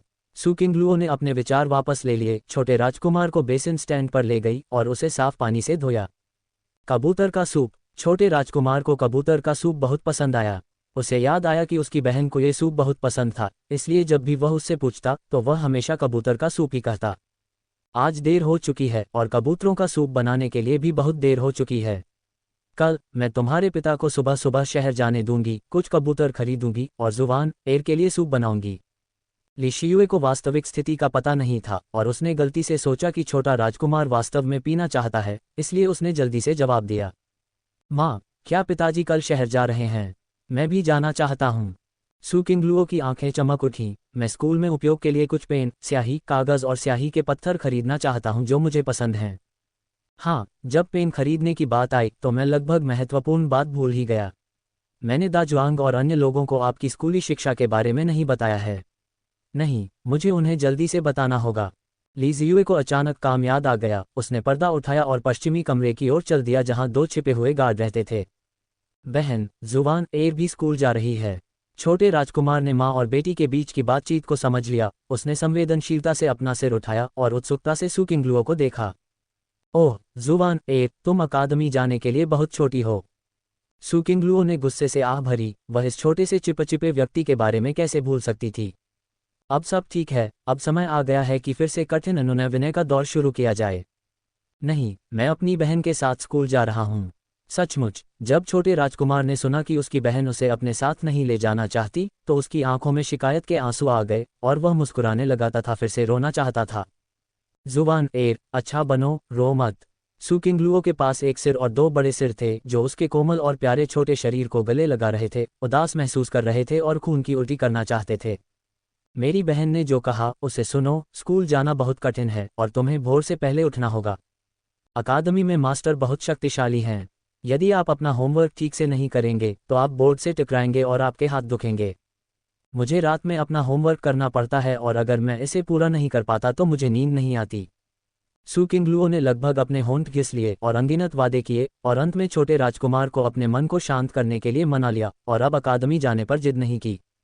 बेशक, अगर आप कल फुरोंग टाउन में कलम, स्याही, कागज और स्याही खरीदने जाते हैं तो आपको उसे अपने साथ ले जाना होगा। दो गुप्त रक्षकों को जब पता चला कि महामहिम फुरोंग शहर का दौरा करने वाले हैं तो उन्होंने सक्रिय रूप से कोचमैन के रूप में काम किया और खुद को गार्ड के कर्तव्यों में समर्पित कर दिया। ली शियुए ने अपने दोनों भतीजों से अपनी सबसे छोटी बेटी के स्कूल जाने के बारे में बात की और दोनों ने बिना किसी हिचकिचाहट के सहमति दे दी। उस रात वह शाही दरबार के गुप्त एजेंटों के साथ इस मामले पर चर्चा करने के लिए शाही प्रांगण में गए जो गुप्त रूप से महामहिम की सुरक्षा कर रहे थे। यात्री ने क्रूज जहाज को हिमखंड से टकराते हुए कैद किया। देखें बस डे। अगले दिन दोपहर के समय जब सूहू का परिवार खुशी खुशी फुरोंग शहर का दौरा कर रहा था, मिंगशुई के नवनियुक्त मजिस्ट्रेट को शाही सचिव से बहुत ही कटु तरीके से एक गुप्त आदेश प्राप्त हुआ। उन्हें बिना किसी देरी के 2 दिनों के भीतर मामले को पूरा करने का आदेश दिया गया। मिंगशुई के काउंटी मजिस्ट्रेट इतने भयभीत हो गए कि उनके हाथ पैर कमजोर हो गए और वे तुरंत लोगों को वसंत सेमेस्टर के पंजीकरण के बारे में अधिक जानकारी लेने के लिए हट अकादमी ले गए।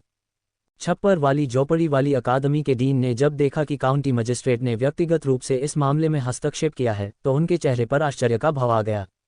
इस बार प्रवेशों की संख्या कम है और उन्हें तथा अकादमी के प्रबंधकों को बहुत लाभ मिला है। काउंटी मजिस्ट्रेट को एक अधिकारी के साथ भागते हुए देखकर, जिसके चेहरे पर आशंका का भाव था, उसने गलती से सोचा कि कुछ हुआ है और वह उसे गिरफ्तार करना चाहता था। वह इतना डर गया कि वह लगभग लड़खड़ा गया और जमीन पर गिर गया। मिंगशुई काउंटी के मजिस्ट्रेट कई वर्षों से अधिकारी पद पर हैं, इसलिए वह स्वाभाविक रूप से मूर्ख नहीं है और वह एक नज़र में ही चालें पहचान सकते हैं। बेन यहाँ आने के लिए तैयार नहीं था, लेकिन पूरी कहानी विस्तार से समझने के बाद उसे प्रेरणा मिली और एक नया विचार आया। शाही दरबार हर 3 साल में एक बार राज्य और काउंटी अधिकारियों के प्रदर्शन का मूल्यांकन करता है। अगर वे इस मामले पर बड़ा हंगामा कर सकते हैं तो वे गांवों और कस्बों के लोगों के लिए कुछ कर सकते हैं, अकादमियों का विस्तार कर सकते हैं और गरीब परिवारों के बच्चों की संख्या बढ़ा सकते हैं। क्या ये दोनों दुनियाओं के लिए सर्वोत्तम नहीं होगा कि न केवल शाही दरबार के गुप्तचरों द्वारा सौंपे गए कार्यों को पूरा किया जा सके, बल्कि अपने स्वयं के प्रदर्शन में भी सुधार किया जा सके? मिंगशुई के काउंटी मजिस्ट्रेट इस बारे में सोचते ही और अधिक उत्साहित हो गए और उन्होंने तुरंत किसी को इस वसंत में प्रवेश लेने वाले छात्रों के माता पिता को बुलाने के लिए भेजा और उन्होंने अकादमी के विस्तार के बारे में उनके साथ चर्चा करने के लिए छप्पर वाली झोपड़ी वाली अकादमी में काम किया। इस बार स्कूल में प्रवेश पाने वाले सभी विद्यार्थियों की पारिवारिक स्थिति बहुत अच्छी है। कुछ लोगों के बुजुर्ग, यहाँ तक कि स्थानीय धनी व्यवसायी भी बहुत अमीर और संपन्न हैं। जब काउंटी मजिस्ट्रेट ने अकादमी का विस्तार करने का आदेश जारी किया तो इन धनी परिवारों ने स्वाभाविक रूप से कोई आपत्ति करने की हिम्मत नहीं की और उन्होंने सभी ने बहुत ईमानदारी से धन और सामग्री दान की। कुछ धनी व्यापारियों ने तो इस अवसर का लाभ उठाकर काउंटी मजिस्ट्रेट की चापलूसी कर ली तथा अकादमी के विस्तार से संबंधित सभी मामलों को अपने हाथ में लेने का वादा भी कर लिया। शरद सेमेस्टर शुरू होने से पहले काउंटी मजिस्ट्रेट निश्चित रूप से ब्रांड नई अकादमी दिखाएंगे। काउंटी मजिस्ट्रेट बहुत संतुष्ट हुआ। उसने अपनी थोड़ी रगड़ी और मिमी की ओर मुस्कुराया, जिससे लोमड़ी की धोखेबाजी का पता चल गया। उसी दिन उन्होंने इस मामले पर फैसला लेते हुए सभी छात्रों के अभिभावकों को छुट्टी दे दी। उन्होंने डीन और प्रबंधक को विशेष रूप से अपने पास बुलाया और उन्हें आदेश दिया कि वे किसी दूसरे छात्र को दाखिला दिलवा दें। चाहे आप कोई भी तरीका सोचें, सुपरिवार की सबसे छोटी बेटी को परसों ही अकादमी में रिपोर्ट करना होगा। स्वाभाविक रूप से डीन और प्रबंधक ने कोई आपत्ति करने की हिम्मत नहीं की। दोनों ने वादा किया कि वे जल्द से जल्द लोगों को नामांकित करने का उचित तरीका खोज लेंगे। काउंटी मजिस्ट्रेट संतुष्ट होकर चले गए, जबकि अकादमी के डीन और प्रबंधक अपेक्षाकृत शांत थे और चुपचाप अपना ठंडा पसीना पोंछ रहे थे। उन दोनों का मन और हृदय एक जैसा था और उन्होंने जल्दी ही एक नए छात्र को चुन लिया जो वसंत ऋतु में दाखिल हुआ था। उसे जाने के लिए राजी कर लिया, क्योंकि वह युवा था और अपने गुरु की प्रगति के साथ तालमेल नहीं रख सकता था, और काउंटी मजिस्ट्रेट द्वारा विशेष रूप से व्यवस्थित छात्र के लिए एक स्थान आरक्षित कर दिया। उस दिन काउंटी मजिस्ट्रेट द्वारा अकादमी के विस्तार के लिए बुलाई गई लामबंदी बैठक में छात्र के माता पिता ने भी भाग लिया था और उन्हें बहुत सारा धन दान करने के लिए मजबूर किया गया था। अप्रत्याशित रूप से अगले दिन मुझे अकादमी से सूचना मिली कि मेरे बेटे को उसकी कम उम्र के कारण अकादमी छोड़ने के लिए राजी कर लिया गया है। वह मूर्ख नहीं है, वह समझता है कि इसमें अवश्य ही कोई चाल होगी। ये सोचकर कि काउंटी मजिस्ट्रेट इस मामले पर ध्यान देने के लिए ग्रामीण इलाकों में गया था, भले ही वह असंतोष से भरा था, फिर भी उसने विरोध किया और अपने बेटे को अकादमी से वापस ले आया। इस बिंदु पर सू किंगलुओ के स्कूल जाने का मामला सुलझ गया है और 8 वर्षीय लड़की ने अपना स्कूल बैग स्कूल ले जाने का सुखद समय शुरू कर दिया है। अकादमी जाने के पहले दिन सू किंग जल्दी उठ गई और भोर होने से पहले उसने अपनी आंखें खोलीं। छोटे राजकुमार की ओर देखते हुए, जो अभी भी गहरी नींद में सो रहा था, उसने रजाई में दुबका और दबे पांव बिस्तर से बाहर निकल आया। कपड़े पहने, 2 ताज़ा और साफ शॉफर चोटियों को कंघी किया, पीठ पर छोटे स्कूल बैग को ले जाया, पर्दे के माध्यम से बेडरूम से बाहर चला गया और नाश्ता करने के लिए लिविंग रूम में चला गया। लिविंग रूम की दहलीज पर कदम रखते ही नाश्ता पहले से ही मेज पर रखा हुआ था। सूहू और ली शियुए मेज पर उसका इंतजार कर रहे थे। वे दोनों उस खूबसूरत छोटी लड़की को देख रहे थे जो नए साल की तस्वीरों में एक छोटी परी की तरह दिख रही थी, और उन दोनों को एक छोटी लड़की होने का गर्व महसूस हुआ। बहन यू, मैं आज पहली बार अकादमी जा रहा हूँ। अपने पिता को अपने साथ ले चलो। सबसे पहले प्रबंधक को रिपोर्ट करो। प्रबंधक द्वारा कक्षाएं आवंटित करने के बाद मास्टर स्वाभाविक रूप से आपका नेतृत्व करने के लिए आएंगे। सूहू और उनकी पत्नी ने 2 बच्चों की परवरिश की है और वे अकादमी में स्कूल जाने की प्रक्रिया से बहुत परिचित हैं। ली शियुए अपनी सबसे छोटी बेटी के बारे में चिंतित थी, इसलिए उसने उसे विशेष रूप से बताया। खैर, किंगलुओ समझ गया। सू किंगलुओ ने आज्ञाकारी ढंग से जवाब दिया, खाने की मेज पर बैठ गया, दलिया का कटोरा उठाया और खाना शुरू कर दिया। उसने ज्यादा कुछ नहीं खाया, 1 कटोरी दलिया पिया, 2 बंस और 1 अंडा खाया और फिर चॉपस्टिक रख दी। बहन यू, क्या आप और खाना नहीं चाहती? इससे पहले कि सूहू खाना खत्म करती, उसने देखा कि उसकी छोटी बेटी ने चॉपस्टिक नीचे रख दी है। उसने जल्दी से बन का आधा हिस्सा अपने मुंह में ठूंस लिया। मेरा पेट भर गया है, मत खाओ। सू किंगलुओ ने अपनी बड़ी बड़ी चतुर आंखें चमकाकर सूहू की ओर मुस्कुराते हुए देखा और बहुत स्नेह भरी मुस्कान के साथ कहा, पिताजी, धीरे धीरे खाए, जल्दबाजी मत कीजिए। पिताजी का भी पेट भरा है, आज रिपोर्ट करने का पहला दिन है, देर मत करना, चलो। सूहू ने दलिया का कटोरा उठाया, उसे एक ही घूंट में पी गया, कटोरा नीचे रख दिया, अपना मुंह पोंछा और कुर्सी से उठ खड़ा हुआ। बाहर ठंड है, ज्यादा कपड़े पहन लो।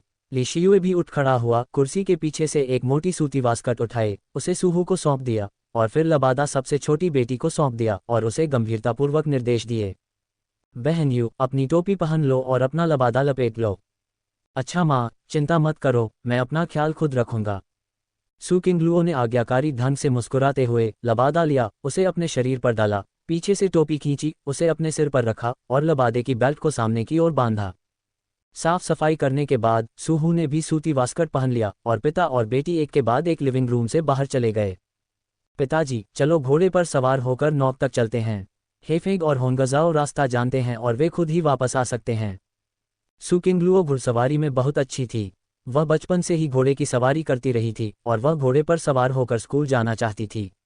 जब वह अस्तबल के पास से गुजरी तो वह खुद को रोक नहीं पाई। सूहू के दिल में शंकाएं थीं और उसने अवचेतन रूप से मुख्य कमरे की ओर देखा। अभी 9 जून नहीं हुआ है, बहुत ठंड है और घोड़े की सवारी करते समय ठंडी हवा चल रही है। अगर मैं बीमार हो जाऊं तो मुझे क्या करना चाहिए? आपकी माँ निश्चित रूप से असहमत होंगी। माँ घर में वापस आ गई हैं, मैं तुम्हें नहीं देख पा रहा हूँ। सुकिंग की आंखों के कोने से सुकिंग ने ली शियू को पर्दे के माध्यम से मुख्य कमरे में प्रवेश करते हुए देखा, इतनी जोर से मुस्कुरा रही थी कि वह अपने दांत नहीं देख पा रही थी। तुम चतुर्भूत। सूहू अपनी हंसी रोक नहीं सका और सहमति में सिर हिलाया, क्योंकि उसके पिता अपनी बेटी से बहुत प्यार करते हैं। पिता और पुत्री चुपचाप हेफेंग और रेड डेट्स को अस्तबल से लेकर बाहर चले गए और अपने घोड़ों पर सवार हो गए। दोनों घोड़े अच्छे नस्ल के और आध्यात्मिक थे। उन्होंने मालिक के चिल्लाने का इंतजार नहीं किया और गांव से बाहर घाट की ओर जाने वाले रास्ते पर आगे बढ़ गए। तारानकन तारानकन तारानकन तारानकन तारानकन तारानकन तारानकन तारानकन तारानकन तारानकन तारानकन। जब वे नौक पर पहुंचे तो हेफेंग और होंगजाओ अकेले ही घर चले गए। पिता और बेटी नाव से नदी पार कर गए। भोर में मैं छप्पर वाली झोपड़ी वाली अकादमी में पहुंच गया। नए वसंत सेमेस्टर में नामांकित सभी छात्र स्थानीय धनी परिवारों के बच्चे हैं। उनमें से ज्यादातर अपने नौकरानियों और नौकरों के साथ स्कूल आते हैं और उन्हें कार से लाया जाता है। सुबह सुबह फूस की झोपड़ी वाली अकादमी के सामने की गली गाड़ियों से भरी हुई थी और एक नज़र में अंत दिखाई नहीं दे रहा था। प्रत्येक परिवार की गाड़ियां सुंदरता के लिए प्रतिस्पर्धा कर रही थीं और सजावट असाधारण रूप से शानदार थी। नौकरानियों, सासों और नौकरों से घिरा हुआ एक अमीर घराने का बेटा जम्हाई लेता हुआ अकादमी में दाखिल हुआ। जब वह दरवाजे पर खड़े पिता और बेटी के पास से गुजरा तो उसने अपनी पलकें उठाईं और उनमें से ज्यादातर ने तिरस्कार भरी नजरें दिखाईं। सूहू के पिता और बेटी सादे कपड़े पहने हुए थे और उनके पास उन्हें लेने के लिए कोई गाड़ी नहीं थी और उनके साथ कोई नौकरानी भी नहीं थी। पहली नज़र में वे वास्तव में थोड़े जर्जर दिख रहे थे। सिस्टयू, इस वर्ष को छोड़कर अकादमी में अधिकांश छात्र गरीब परिवारों के बच्चे हैं। सूहू कुछ लोगों की अवमानना के प्रति संवेदनशील था और उसे डर था कि उसकी छोटी बेटी के साथ अन्याय होगा, इसलिए वह उसे सांत्वना देने के लिए हर संभव प्रयास करने लगा। मैं जानता हूं पिताजी, ये ठीक है, मुझे उनकी परवाह नहीं है। सुकिंगलुओ ने समझदारी से मुस्कुराते हुए छोटे बच्चों के झुंड पर बिल्कुल भी ध्यान नहीं दिया। हालांकि अब वह एक लड़की है जो केवल 8 साल की है।